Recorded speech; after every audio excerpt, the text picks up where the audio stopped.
আসলাম সকালবেলার টিফিন খেতে। আজকে টিফিনে কিন্তু একটা দারুণ জিনিস বানিয়েছি, যেটা হচ্ছে দেখো, গরম গরম একদম ফেনা ভাত, তার সাথে রয়েছে আলু সেদ্ধ, ডিম সেদ্ধ, আর সঙ্গে রয়েছে বাটার। গরম ভাতের মধ্যে দিয়েছি বাটারটা, দেখো গলে গেছে। আমারটার দিকে তাকাবি না, হ্যাঁ, যে আমারটা বড় কেন বলতো?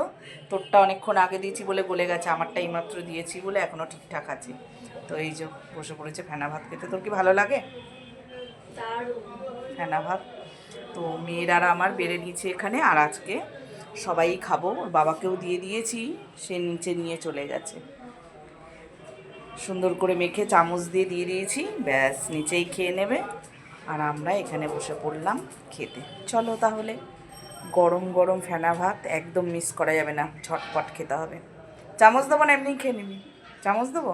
আমার তো চামচের থেকে এমনি খেতে ভালো লাগে, হাত দিয়ে দিয়ে চেটে চেটে। চলো তাহলে সকালবেলার জলখাবারটা খেয়ে নিই।